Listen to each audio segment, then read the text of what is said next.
Hey guys, welcome to Andrea Loves Everybody.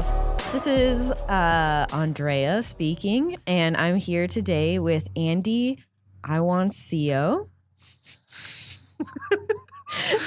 Sound through it.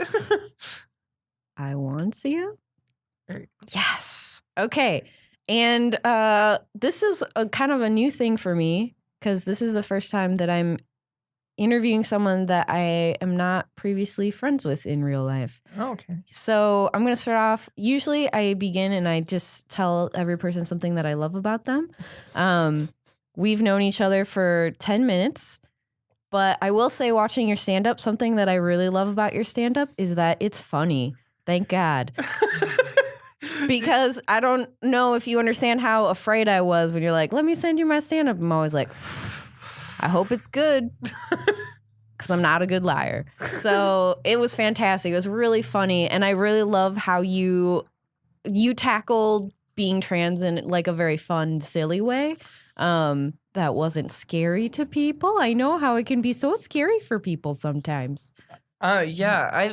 I mean, if I ever had it would be very easy to take 2 minutes out and scare the shit out of people by like everything. But I know that like it's trying to try not to over dramatize anything that really happens to me because there are also trans women more at risk. And so like it gets annoying. Like I do get stopped in the airport and screened and stuff. That kind of sucks. But I have like a supportive family and a supportive workplace. So I'm super lucky in so many ways that it would feel facetious to just like pretend like it's super hard for me always.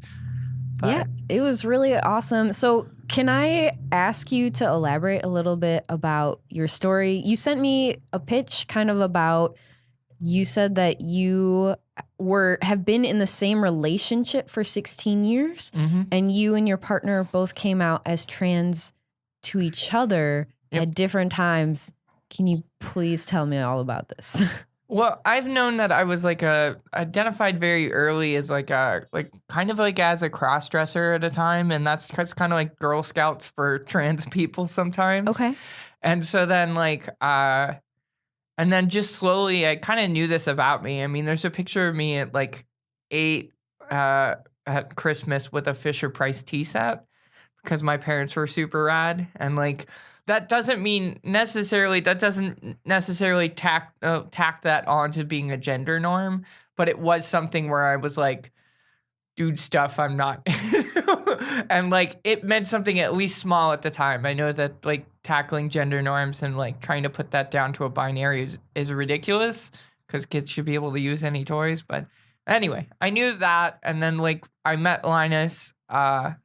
We had been friends of mine had a backyard wrestling federation, and so like we met each other backyard wrestling, and like initially the first time I ever met him he hated me, but like that was like 25 seconds. He was like the friend of another friend kind of thing. Anyway, but then like really slowly we like I didn't realize he had a crush on me. It wasn't until somebody got drunk at a party and let me know. And they're How like, old were you guys at this time? I want to say he's like 17 or 18, I think. Aww. No, it had to be maybe earlier than that. But we would just, and then like he'd always been a tomboy. So it's not like it was like a super large jump. But yeah, then I came out like, but I mean, like I'd already basically come out. It was no big surprise, but and like he came out, he started taking hormones before me because I like, in general, I like got very soft features, like no Adam's apple, barely any body hair. And so like, I'm super lucky and all that and didn't need to take it, but he was taking testosterone before me. And that kind of, gave me the strength to do it, I guess, a bit. And then, we've been together ever since. I mean, back in August, we celebrated 16 years. And we're about 6 months away from 17 years. So when you said that, like, as a little kid, because this is something that I've always been curious about. Because, like, when I was little, I remember not liking the fact that I was a girl. But I think that had more to do when I was a little kid about not feeling like I could be seen as strong. Because like I always felt as a person, like I like to play with power tools and like I want to fight and like I want to wrestle. And so like I very much was like a tomboy, but a lot of that also had to do with feeling respected as a person, because I recognized even from age 5, I was like, oh, women just don't get as much respect. Like, and so that's something that I was really like hypersensitive to and hyper aware of. And I would like, when I was a little kid, I would be mad about having to be a girl. And then like, as I grew older, I feel like now is the time where I feel most comfortable being a girl. And I'm glad that I am a girl and I'm okay with that. But like for you, that you must have had like feelings similar, but obviously different because you felt still that you wanted to be a woman. Can you kind of talk a little bit about how those feelings are different than just like being aware of your gender and, you know, what made you decide or how you felt that you are a female? I mean, for the most part, it's a lot of like looking at your body and being unhappy in certain regards. And like I'm again super lucky that like I have like a round face and like an Adam's apple that's not prominent. Some people have to shave down their Adam's apple. Ooh. Like some people scrape their vocal cords. Another thing people do is they shave their chin. That's FFS, which is facial feminization. Like with the bone? Yeah, shave the bone. Okay. Same for some people's noses. Some for the moving the hairline forward. So essentially cutting out part of the scalp and moving the hairline forward because like especially trans women will have still the initial hairline of like a traditional man, like, you know, what testosterone does to you basically. Because that's like the opposite's happening to my partner. Oh, my partner, his name's Linus. So okay. I'll just keep it. I maybe have made fun of his name a lot. Because it's Snoop. Was that? Because it's like a Peanuts character or like? I've made that joke before. He does hog blankets. He does hog blankets. So like that part makes sense. But what are hog blankets? Like hog in the mid sleep when we're I see. Yeah. Hog blankets. I thought this was like a thing. No, it's kind of like when people make the swans out of a napkin. No. He takes the blankets off the bed mid sleep. He does it when he's asleep. It's no ambient. Just it's a thing. We get along. It's 16 years. It's so cute. My mom totally does that, and her solution, because my stepdad got so tired of waking up with no blankets for so many years, they just have separate blankets now. Like she has blankets and he has blankets because she'll roll herself up in them like a taquito, and then my dad will wake up and he can't get any from her because she's wrapped up in them. Can't get any from her? Can't. I don't want to know what they do, but yeah, he can't get any from her. I'd be a burrito was like so comfortable in terms of like wrapping yourself up. You're like, nobody's attacking me from any side. Like there's like a weird protection thought. Like you've never been attacked in your bed, but blankets are magic. Yeah, but we have separate blankets too. I mean that obviously if that's the kind of thing that was happening, but yeah, I don't know where this was going. Sorry. I was asking kind of about how, like how you knew or like how you kind of differentiated between like feeling that you want to be female. Because you were talking about kind of some of the physical things that happen and just like your kind of like happiness with your body. How long have you been taking hormones? Like, It's one of those things where I've been taking them for, I think like 4 or 5 years. On stage, I say a year and a half. So okay. I'm kind of lying about the age of my boobs, which seems very Hollywood. I don't lie about my age. I lie about the age of my boobs. But like they didn't work for a while, and then like I just start taking injections. Okay. And I am terrible with injections. So Linus has to Linus stabs me, as we call it. Are you scared of needles or? Oh yeah. Oh, I'm sorry. But doing them once a week has made me less scared. But I'm still like wincing and stuff. But yeah. I mean, like it.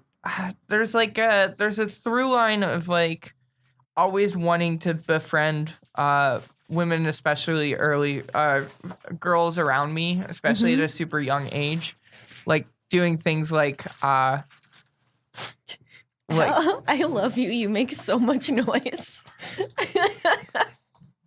I'm so sorry. Oh, it's fine. Yes, to share. Thanks, Al.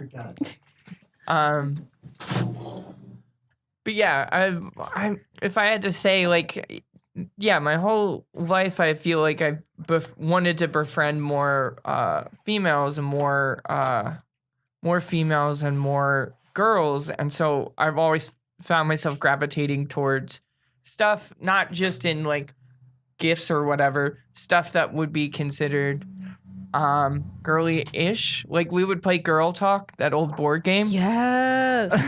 we wouldn't play it like all the way correctly, but yeah, we would play Girl Talk and stuff. And so there's just inklings of stuff like that. And then like, I don't know, I think some people say they feel uncomfortable in their body, and I think that that's a misnomer. I think trans women in general will sometimes just feel certain ways about certain parts of their body or how they're treated, and it's not necessarily like cut and dry in terms of like what surgeries get done. Okay. Do you feel more comfortable now than you have? Oh yeah. Like it's, a lot? Yeah, no, it's mostly the boobs are chill.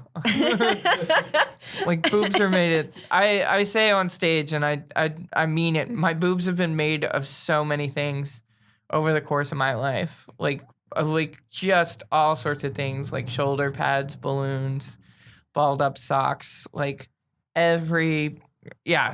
How old were you when you made your first pair of boobs? Ooh. Well, I mean, like there's does it count when you're doing like the amateur stuff and you don't know what you're doing, like at like 12 and you're just throwing socks under your shirt and you're like, hey, look, boobs. Okay, but that's not when you're going pro. If we're talking about when I'm going pro, I think it's probably using cotton, like just like cotton kind of thing, like the tuft cotton, using that in sophomore year of high school for a quote unquote Halloween costume. Like when you're trans and like you're still closeted and you're occasionally dressing up, you use any excuse you can possibly use to dress up. And like sometimes, especially when you're shopping, like that's a big thing. You have to say like you're buying it for a school play or a costume or all sorts of vast excuses. But now you get to just do that all the time. Yeah. I have but best boobs were ones I made out of birdseed and plastic grocery bags. And like there was a nice knot to them, and like it poked through, and I had a water bra. Come on, I'm pro.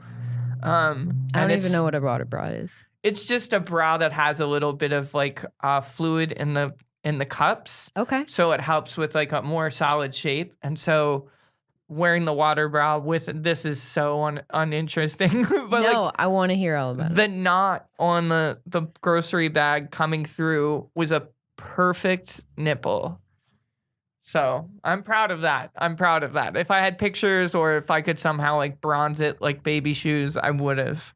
So, I mean, like, I think it's really interesting to hear about you making your own boobs. It's not something that, and I think that like differs from some of the trans women I know, because I know some trans women have like, I'd say since I have a longer relationship with being trans than some folks, I like to talk about that, because then there's so many trans women, thankfully, doing comedy, but they have different stories, and I just don't want to step on anything they're doing and just want to like talk about stuff that's different. And I never heard anybody talk about making boobs. And so I thought it was an interesting topic. I mean, people of all kinds have like made boobs, put socks under their shirts, you know? Yeah. Well, it's nice that you have this other talent. You're also a crafter. Yeah, no, that's very good if, you know, it's a good fallback. Right. But as I say on stage, like, plastic grocery bags are not around anymore. So, like, at least up in Seattle, we only have like tote bags. So I think that's pretty transphobic that there aren't plastic grocery bags. You're gonna have to like sew them out of the what is it? What do you call that? The burlap material and Oh, burlap. Oh, it could be. I would go back into the closet if I had to make burlap boobs. Like, unless, I guess if it's Seattle, it'd be like coffee bags. Like those like They're so beans. pointy. Everything's pointy. Oh, I feel like I'm like,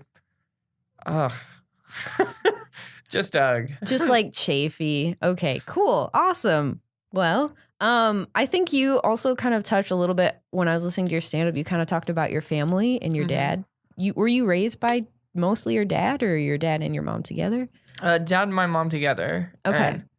And the thing that's not mentioned on stage, I generally don't mention on stage too much or too much in like media that I share so much, is there's a really interesting story where like another part of being trans, or at one point in your life, you're sneaking clothes from your mom's closet.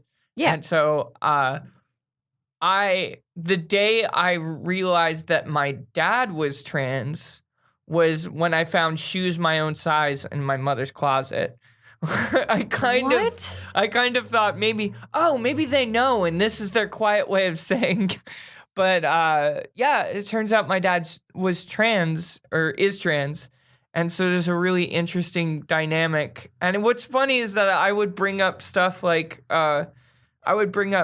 different terms about being trans. Like one, like there's a bunch of shit that's like kind of not fun. One of them is purging, and it's not anything to do with weight. It's that you usually have like a stock of clothes that you're hiding from your family. Okay. Because you're in the closet, and occasionally you'll have to throw out all the clothes so nobody finds out because you're that afraid. No. Or your family will find the clothes, throw them out, and then punish you. And like I was telling my dad about it. I was like, "Well, there's purging," and he looked at me like, "Really?" Like I don't know what. So my dad and I have long conversations about it, and he doesn't prefer any different pronouns, and he doesn't want to like a different name necessarily, especially with at this point in his age. And he doesn't feel like he needs to do hormones because I mean it's just past middle age, so like he's getting a shit ton of estrogen from just the decline of testosterone and later into age, Right. and so like he's always had soft features and stuff, and like I don't know, it's super lovely and he's super understanding, and so like I couldn't have a more a more accepting family. That's how old. I mean, like, did you come out first before you kind of like you said that? When did you and your dad actually have like a conversation about that? Like, Oh, it took a long time.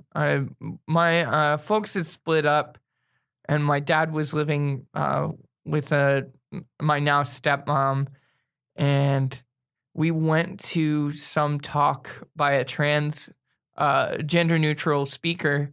okay, And Z like talked about a lot of different things, and it was like we were there to listen to her, like, and then on our car ride home, we quietly in obtuse terms basically talked about being trans without mentioning that we were trans to each other. But we both knew, like we both known for a very long time, but like it was very funny to be like talking in a third person about something we both knew was true of each other. But that's probably the first time. how old were you? Or like, I want to say probably 19.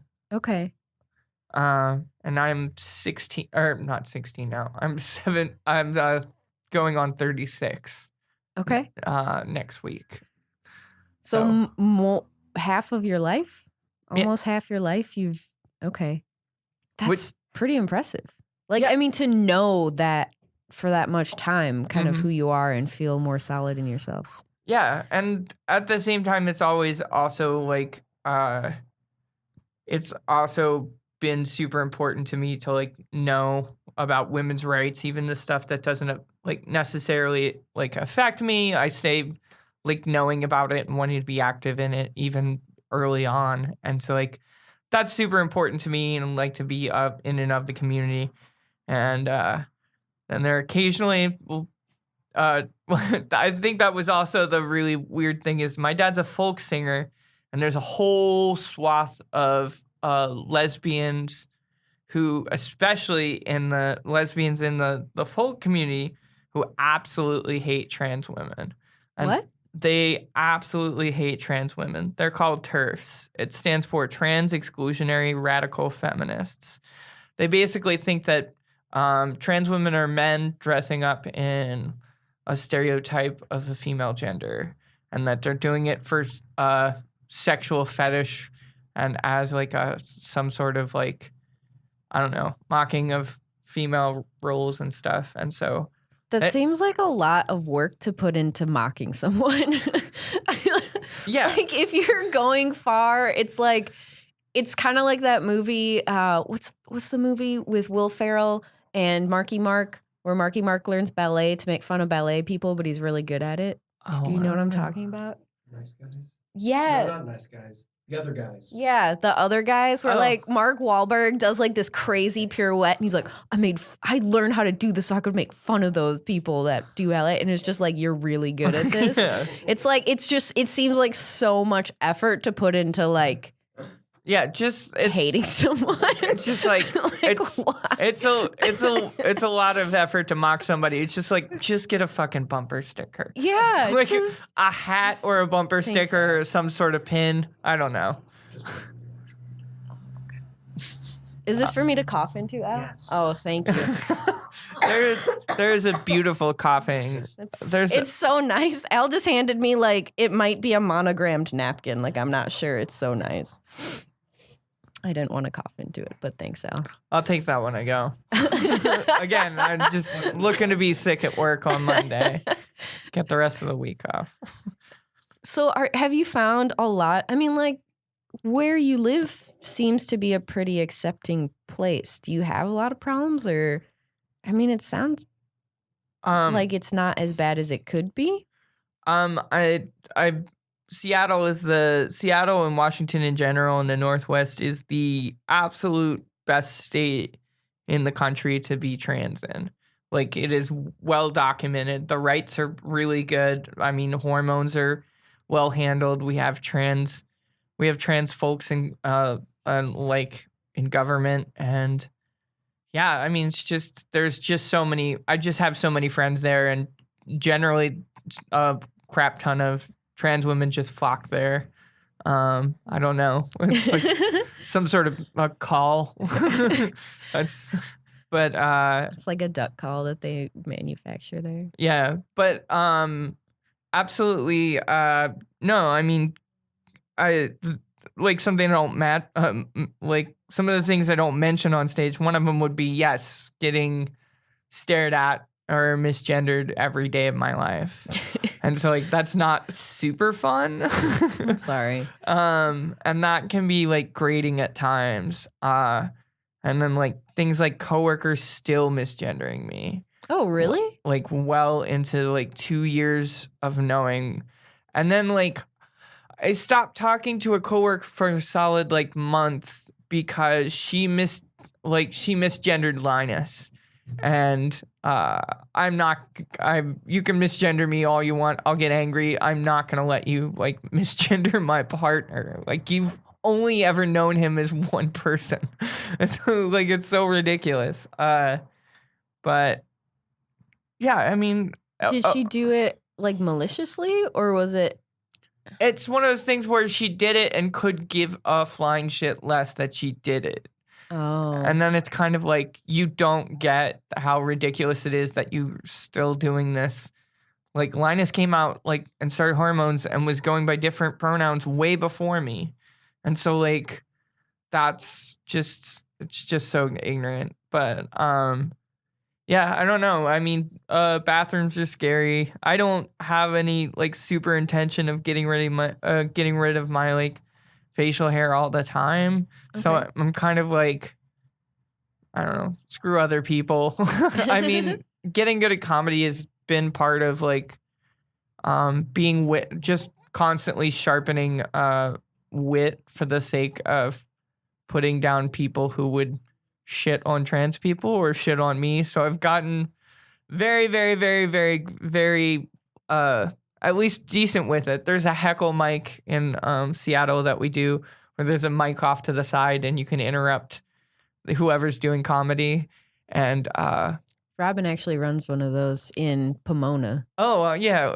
You just started hosting. I was a guest host. Oh, you were a guest host. Okay. We do like we go for a minute and then you're allowed to interrupt whoever's on stage. The regulars there have stopped interrupting me because they're afraid of what I'll say. So there's an entire mic worth of people who are like constantly like afraid of me. But like that's kind of a good feeling though sometimes. Right.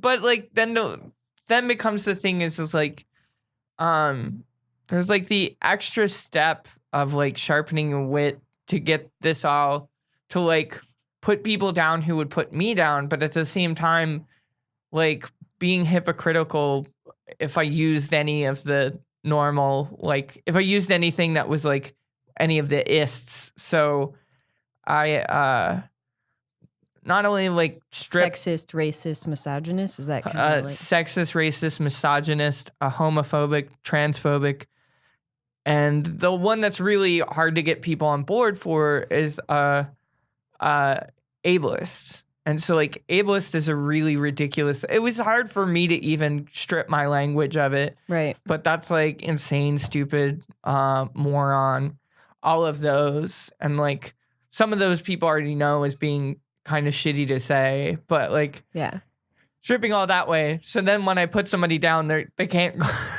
It's mostly just making fun of people's clothes because you can change your fucking clothes. Like you can't change your body, and I certainly wouldn't body shame anybody. I don't need to do that.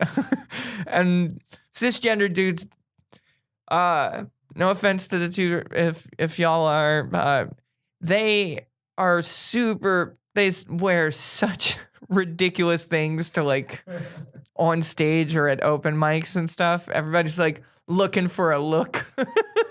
But anyway, that's all rambling. Yeah, all of that, all of the being misgendered, all of the being stared at, all of the getting stopped in airports. I've been stopped in the one that was most ridiculous in Denver.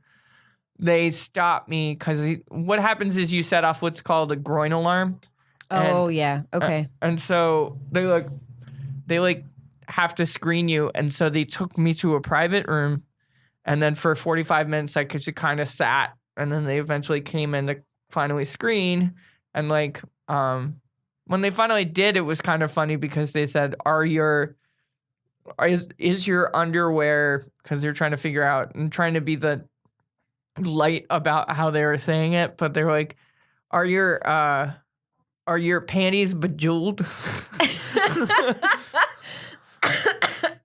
They were not. They were bedicked. Bedickazled. It's bedazzled, but with a dick. Bedickazled, I guess. I don't know. Because they saw you as female, so they... Yeah, well, they do, because you, like, it's in two parts. Like, you're walking through the x-ray and you're walking past the first person. The first person only needs to see you as a man. They don't communicate to the person on the other side that you're a boy or girl. They have, like, two buttons. One's blue and the other one is pink. And so at a distance of 10 feet, the person looks through. judges you, and then hits a button. And so, yeah, it's ridiculous. And so all of that aside, then there's just, I don't know, dudes being shitty. Not that often. If something happens in the media that's like has to do with trans stuff, then I'll have to then I'll hear about it at mics and stuff. Like RuPaul going on Mark Maron and saying the T slur is okay was the most damning. I had to hear it from dudes for like a solid a year and a half after that. I don't think I even remember that happening. What's the T slur? It's the TRANNY. Oh, okay. And the way that it is explained if I take anything away from explaining this, it was explained to me in a very dramatic. I don't always say it, so I always just say that's a shitty word to use. I'm not gonna give it where I say like, oh, that's this word, comparing it to any other slurs, because I think that's kind of shitty to do for somebody to be like, oh, it's the N word of being trans, and I'm like, no. But it is shitty, but like. This is the clearest way to put it, and it's usually the most enlightening. That word is the last word that some trans women hear before they're murdered. So that's the last thing before they're killed. That's the last word they ever hear. And so explaining it that way usually stops anybody from ever using it again, because you can't put that in your mind. And like, it's mostly trans women of color who are the most at risk. It's not white trans women. It's them that are like these bathroom things. This legislation is going to directly affect, I believe, the persons most affected by it really are trans women of color who are sex workers. Okay. Because they will be unfairly targeted already, and then the extra step of there being legislation against it. Like, that's who this affects, I think, the most. But I mean, it still affects somebody like me. I'm afraid to use it in any bathroom. I mean, you want to make sure nobody's in there at the same time and try not to like get stares, and like people have funny stories. And that's a thing that's like kind of off-putting on stage is people have funny stories about like, oh, I was mistaken for a dude in the women's restroom, and like that's kind of funny to some people, but at the same time that can be like dangerous to trans women. Yeah. And so making light of it always makes me like, it makes some of us really wince. That's a lesser known one. And like, it doesn't happen too often. Some people are like, there was like a time on a stand-up podcast I was on, somebody, or not me being on, that I listened to, and I'll leave out names. Somebody had one of those jokes about being a butch lesbian, and then somebody like politely told them, and then the next week they're like, it was shitty of me to say. And it was like the most amazing admission, like to like say it and like address it right away, and when it's such a slight and small and unknown thing. But yeah, so those are all the things I'm afraid of. Oh, fun. that was gonna be the bummer streak. I always wondered, like, I still remember when the bathroom controversy thing kind of first came out a couple years ago. All I could remember thinking was like, I don't know, we just pee in there. Like, I don't know what you think we're doing. Like, it just sounded like people thought that like women were gonna get raped. Like, it was just like this gonna be this whole thing, and it's just like, no, my friends just gotta pee too. Like, I don't understand why this is a problem. Like, I use the same bathroom that my brother uses in our house. Like, why is it no one's like, we use the same bathroom as men all the time. Even if there was a man in the bathroom, it wouldn't be that big of a deal. But also, like, a trans person isn't there identifying as a man. They're not there for any sexual reason. They literally just have to pee. I don't understand the issue. It just seems crazy. It's very much so driven up because of the portrayal of trans women as dangerous in the media and movies.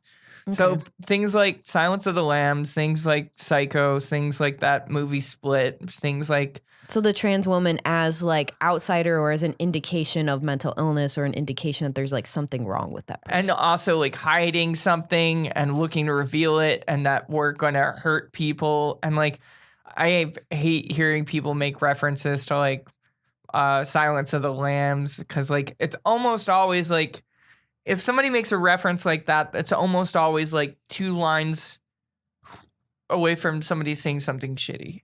Okay. Like 2 lines of people going back and forth. And sometimes that's really annoying, like that, like those like gender swap memes that were going around on Facebook. It's some quiz where people would swap faces.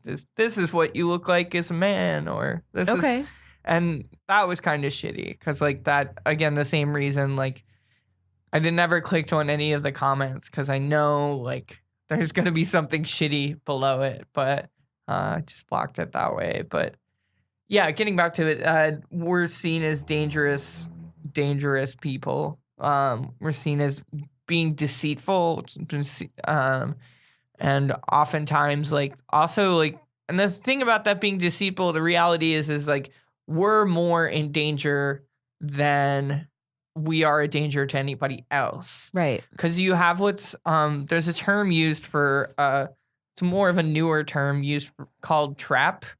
And so the idea is that a trans woman is trying to trick somebody into being into sleeping with them, and like it comes from like transgender porn online, where like on 4chan specifically, the shitty website, they would post a picture, and so you'd have to scroll down it, and so the dude would be attracted to it, and then they'd get to probably some genitalia. And the genitalia wouldn't be the genitalia they were expecting, and they feel tricked into it. And so that kind of tricking people into sex, which is nothing any trans woman does. I will tell, almost if I sat down for a date, like the second thing I'd be like, yeah, you know, I haven't had an operation. You know who I am? I'm trans. like letting all that information, like giving all that information out. And like, but yeah, also like the thing that's most ridiculous about thinking that trans women would at all be danger to people sexually is that once you start taking estrogen, your parts go limp. Okay. Your parts do not at all. They're not. They go into retirement Because you need testosterone. Yep. To be hard, right? Isn't that kind of how? I'm not a scientist, but I think that's what I remember. I say that my it's almost like my junk is covered loosely like with like draped underwear, like a haunted house. You like get on like furniture in a haunted house. And like you're like, don't go down the street. That's the old Johnson place.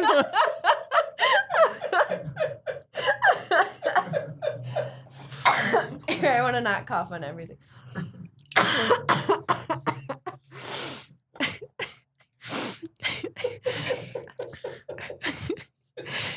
It's a beautiful metaphor.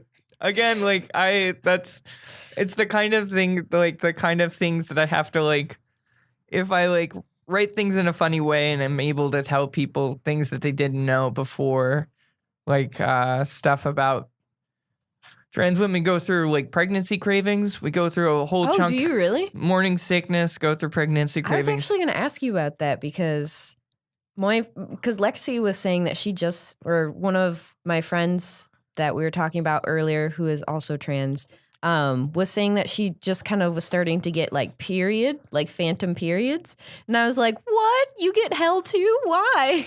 So in the way that it's even less fun than that.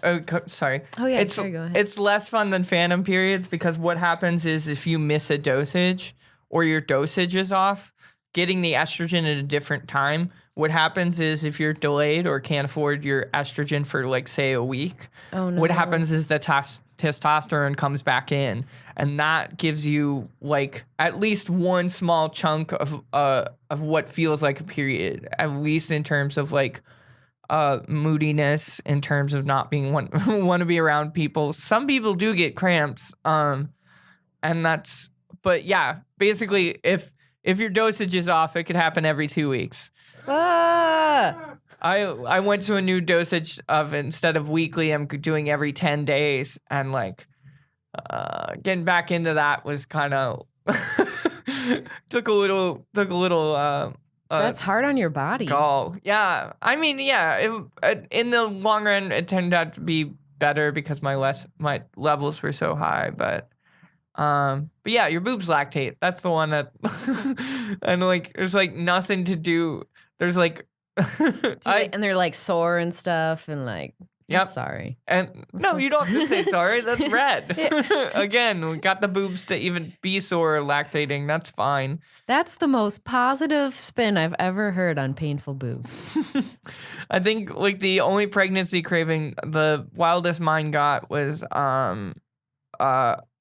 it was hash browns, sriracha sauce, bananas in a and peanut butter in a taco. And it was great.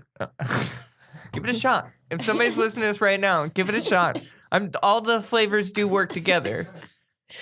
It sounds like Mexican breakfast. That sounds amazing. If you take anything away from this, it's that. I don't care if you misgender me or don't care about trans people after listening to this. If you've gotten this far, write that down. We can agree on that. So I'm going to ask you a few more questions about your relationship because this is a podcast about love. So you and your partner have been together for a long time. Have you been monogamous the whole time together? We've been a little more open lately, but that's also just tended. But it isn't like super. It isn't anything that like gets up to that like poly level that some people are in, where they're like have the primary and secondary partners and like. And there's a map for Fridays and things. Yeah, and all those utilikilts. There's lots I have strong feelings about utilikilts. Do y'all have that problem down here? Do you have a lot of utilikilts? It's a big problem in Seattle with like polyamorous When I lived in people. Milwaukee, it was a huge problem. So many. Every time I saw utilikilt, I'm like, we're not going to hang out. Yeah. Sorry, utilikilt wearers. I have so many prejudices.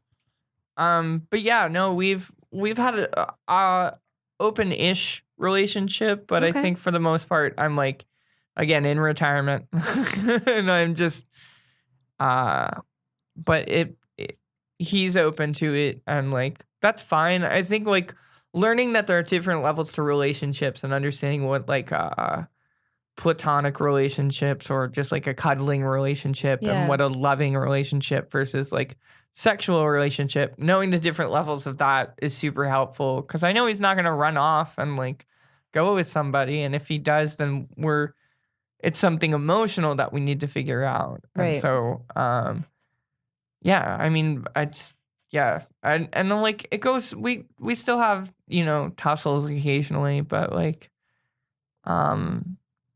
yeah, I think for the most part, it's just we're at that level where we can sit next to each other and not say anything and watch Netflix and that be the best part of a day. Feel comfortable. Yeah. We mostly make cat noises at each other. Like, cause he'll, so you really want to see Black Panther? Yeah. Although I can't wait. I'm so excited. There might be like Panther roars, but I very, very highly doubt that there's going to be a noise like brow. Like we do brow, brow, brow. That's our usual one. He can wake up in the middle of the night. He can wake up in the middle of the night and I can see him coming into the room. When I see him, we'll both exchange those noises. But do you guys kind of have your own language then? I mean, you've been together for so long. Like I have to imagine that you have different things that Yeah. And like that's also like I think that any relationship that goes on long enough, you should have a couple of those. You should have something where you understand somebody no matter what, even if it seems confusing to outside people. And like I definitely have that even in like long friendships where like you just like there's a look or there's a thing you say and you know exactly what they're thinking and you can just leave and you don't have to talk about it. Mm. I was in that situation. A friend and I were at a show, and this dude started talking to us afterward. And my friend's gay, and I'm mostly straight, I think. And then this guy was talking to us, and we couldn't tell. Like we knew that he was into someone, but we couldn't tell which one of us it was. And then we just were like, he like invited us to hang out. We were both just like, yeah, we really have to go. And we just walked away. We had nowhere to be. We just left. And then I was like, that dude looked like a serial killer. My friend was like, hell yeah. Like, oh, it's so funny. But it's just like sometimes you just have that language with people. I think, and also like just that we emotionally like understand and don't get like, everything is like, it's not just a relationship, but we like for example, we got married.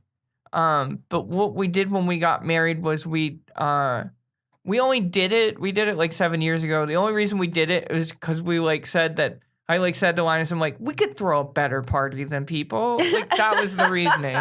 And so we were supposed to have it. So we had it somewhere that was very like we went back to Baltimore. We had a West Coast one. That was at a donut shop.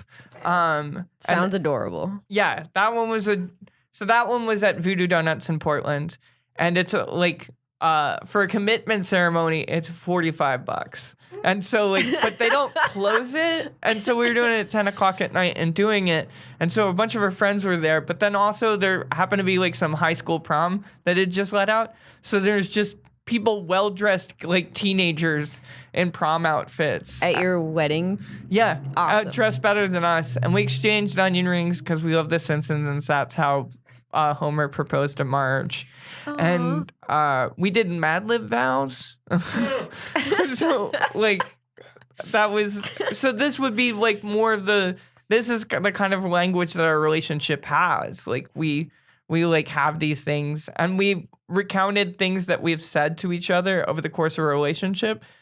Before our vows, we said things that we promised to start doing or stop doing once we get married. And like one of the most prominent ones, and this would explain our relationship better than anything I could say, is that Linus was asleep next to me, and I was awake next to him, and I shook him awake. And it was like, Linus, it's a stampede. We gotta circle the stagecoaches. That's horrible. No, he thought it was very funny. But that explains our relationship. That explains the kind of. He's by far funnier than me. I think that, and I think that's true for a lot of like comedians partners. But yeah, is he also a comic? No, it's very much so does not want to do comedy. And that was what was so special about that day is like was one of the few times we like sat down and wrote comedy together.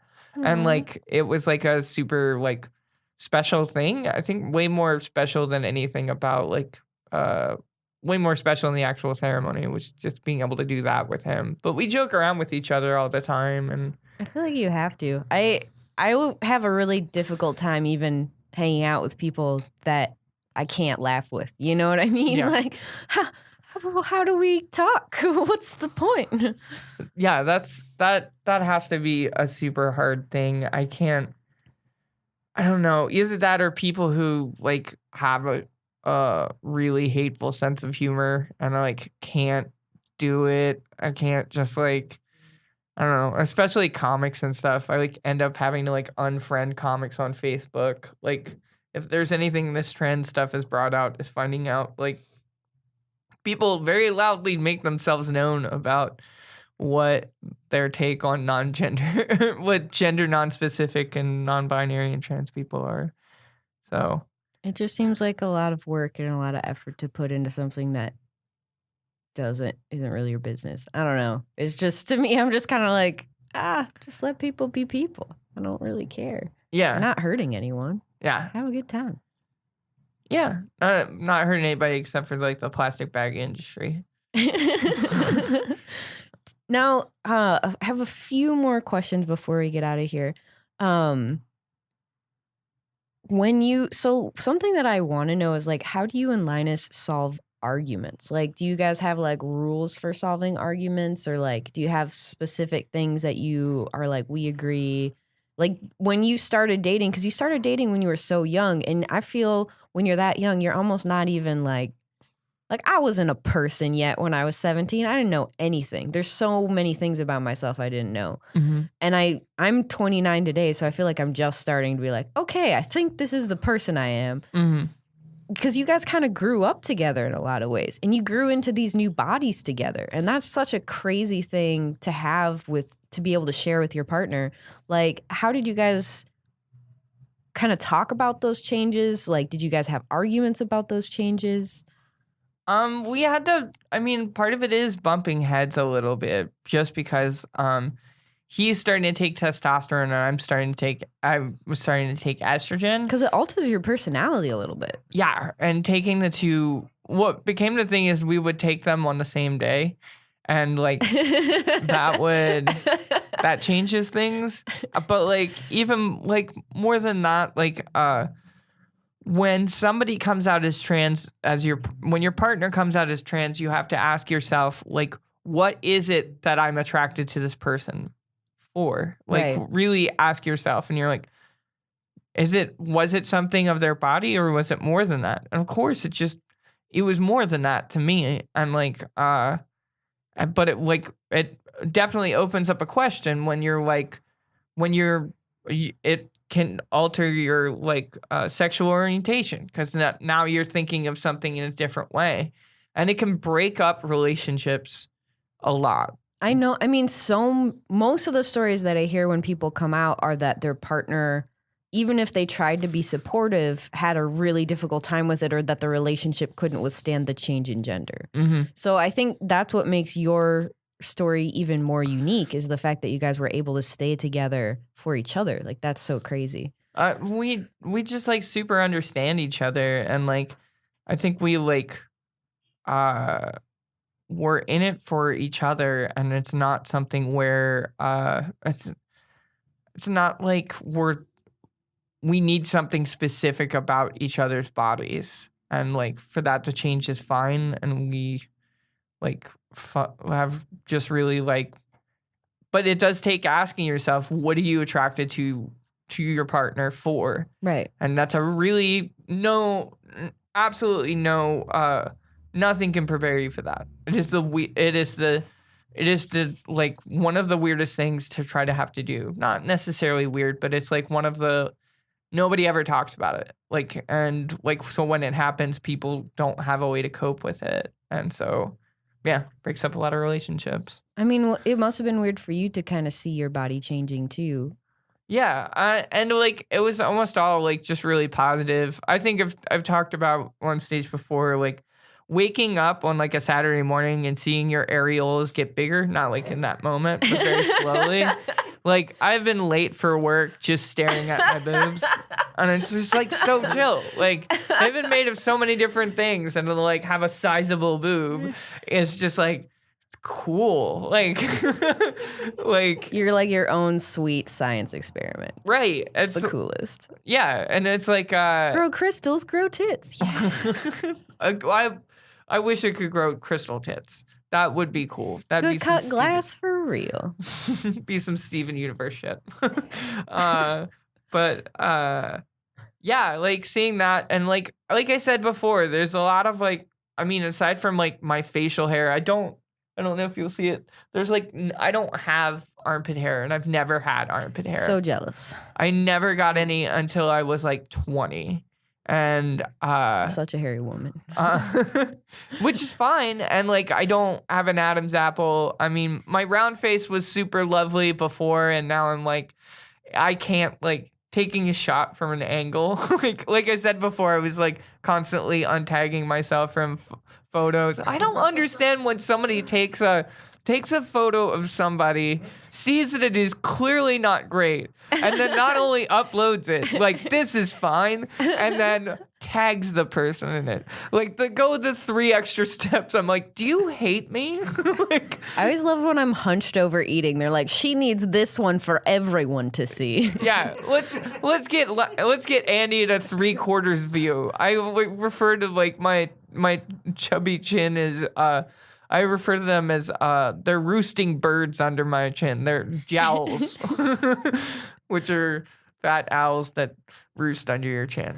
Jowls, which is cute. It's a cute way of saying it. But I'm not like, but I can't like, I don't complain about it too much. I mean, just like being okay with your bodies takes more than just being like, I need to get rid of this like all the time. But there are parts with trans women where you're like, need to do it. And like, I think the most ridiculous thing is people asking about, like, I've had a dude ask me about Caitlyn Jenner and was asking me what work I thought Caitlyn, we were drunk, and we were drinking at a bar, and it was my friend's roommate, and like asking like what work I think Caitlyn Jenner had. And I explained how much each surgery costs and how much money she has, and like just basically slightly saying what I think.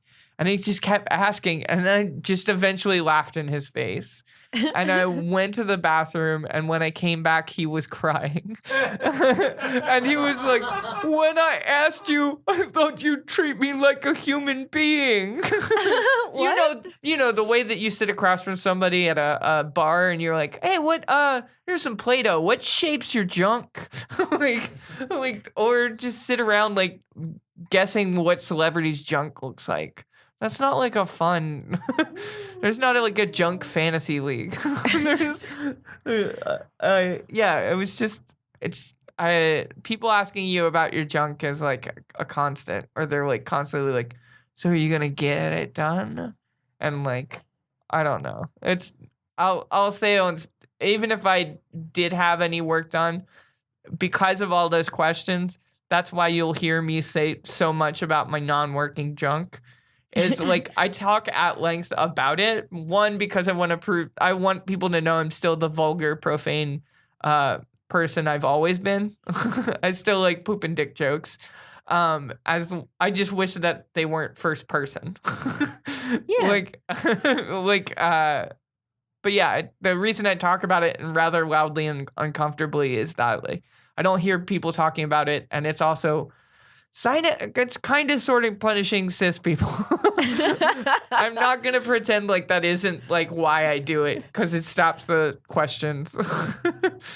It stops the questions after the fact. But I have a couple questions just to kind of get us out of here. Okay. We're near the end of this podcast. Usually at the end, I ask what scares you about love. But I think what I want to ask you, because you have been in a relationship for so long, and because you're still kind of like changing too as a person, I want to ask, what about the future do you see as scary, and what about the future are you really excited about, either in love but also just kind of like coming more into yourself? I think it's both me and my partner just always it's rad that we can pursue the things that we love and still support each other on top of everything else, and including our bodies. And I mean that like is such a huge and wonderful thing to have in a relationship. And so I'm always looking forward to that. I mean, the only things I'm ever really afraid of are like legislation and shit. But I have, like, to be quite honest, I think in like 10 years, we won't have to have these conversations. I really do believe that the kids that are coming up now are super rad. The kids that are coming up right now are so incredibly more queer and trans. And aware. And yeah, just like, and I think way more understanding than people give him credit for. And like, that's another thing is he teaches D&D to children. That's adorable. So he plays like dorky as fuck. And simplifies. Yeah, I think that's part of the reason his name is Linus. But like, he like, yeah, he does that, and I teach DJing to children. So like both of us like interact with children, but we don't like want children of our own. We're like, hell no. Yeah. But yeah, I think just for the most part, just like hopeful for anything that's gonna happen that way, and just hopeful for us to still be around and stuff. And yeah. Thank you so much for coming. Oh, no problem. Thank you for having me. This is really fun. I love talking with you. Can you tell people where they can find you, if you have a website, where you're at on social media, all that stuff? I have my DJ name on Twitter and Instagram. It's at Kid Amiga. It's KIDAMIGA. Okay. It's originally named after the Amiga computer. Like I used to, it's an old ass computer. Anyway, just clarifying that I'm not like super nerded out on me.